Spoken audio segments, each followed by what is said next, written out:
lagi di channelnya Irma Safitri, channel yang membahas pelajaran kimia.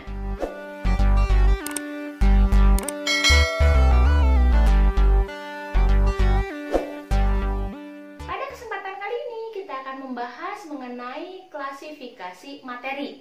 Kalau di video sebelumnya kita sudah membahas mengenai materi dan perubahannya, maka pada kesempatan kali ini kita akan membahas mengenai klasifikasi materi. So, simak video ini sampai selesai ya. Oke, kali ini kita akan membahas mengenai materi kimia kelas 10, yaitu klasifikasi materi.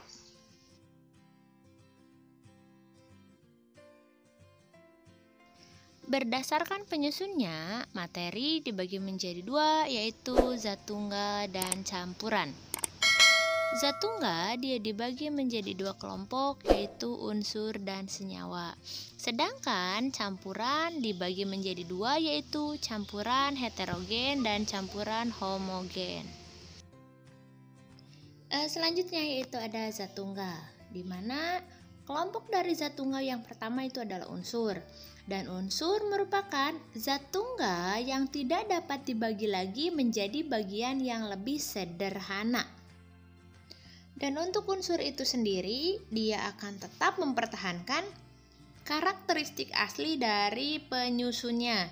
Contohnya adalah ada besi, ada nikel, ada emas, ada tembaga, dan lain-lain. Nah, untuk unsur-unsur, dia digolongkan dalam suatu bagan atau dalam suatu kelompok dengan nama sistem periodik unsur. Sistem periodik unsur ini nanti akan dibagi menjadi golongan dan periode. Secara umum, unsur dia digolongkan menjadi dua kelompok besar, yaitu ada unsur logam dan ada unsur non-logam. Nah, bedanya apa sih antara unsur logam dan non-logam?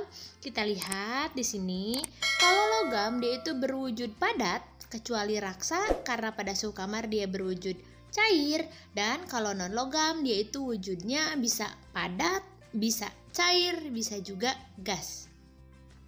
Yang kedua, untuk logam dia itu bersifat kuat dan dapat ditempa atau dibentuk, sedangkan non-logam dia itu rapuh dan tidak dapat ditempa. Sedangkan yang ketiga yaitu kalau untuk logam dia itu dapat menghantarkan listrik dan panas atau bersifat konduktor.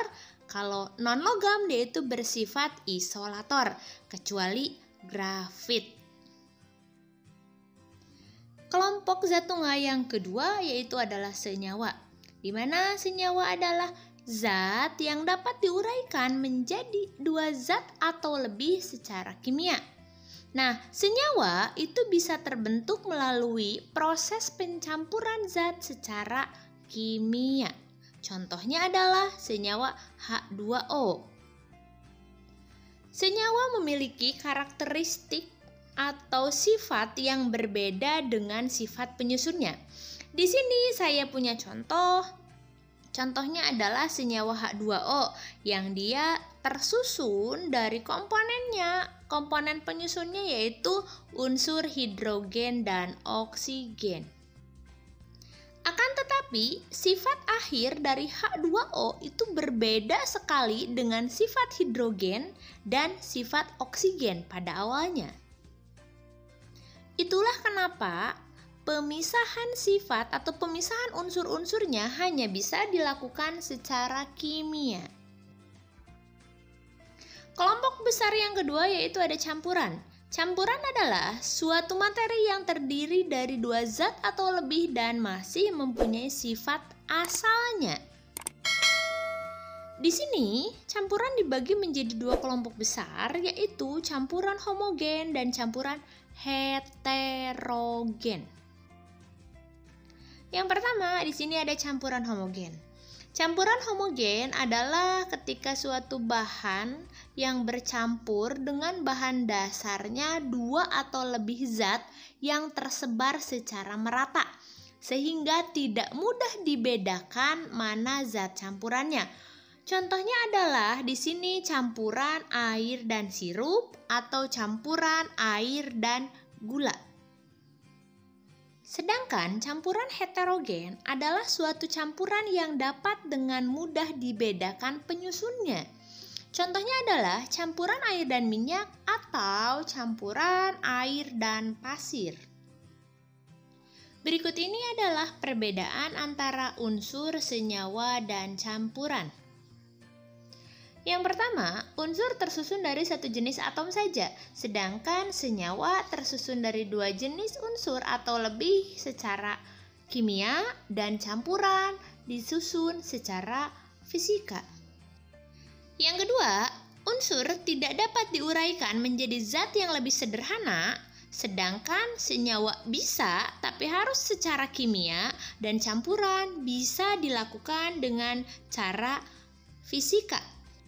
Yang ketiga, perbandingan massa unsur dalam penyusunnya selalu tetap, sedangkan kalau campuran perbandingan massa zat-zat penyusunnya itu tidak tetap. Dan yang paling membedakan adalah kalau senyawa dia itu sifatnya akan berbeda dengan sifat-sifat unsur penyusunnya, sedangkan kalau campuran sifatnya masih sama dengan sifat unsur atau sifat zat penyusunnya. Oke adik-adik, kalau ada pertanyaan boleh dituliskan di kolom komentar ya. Oke adik-adik, itu tadi materi tentang klasifikasi materi.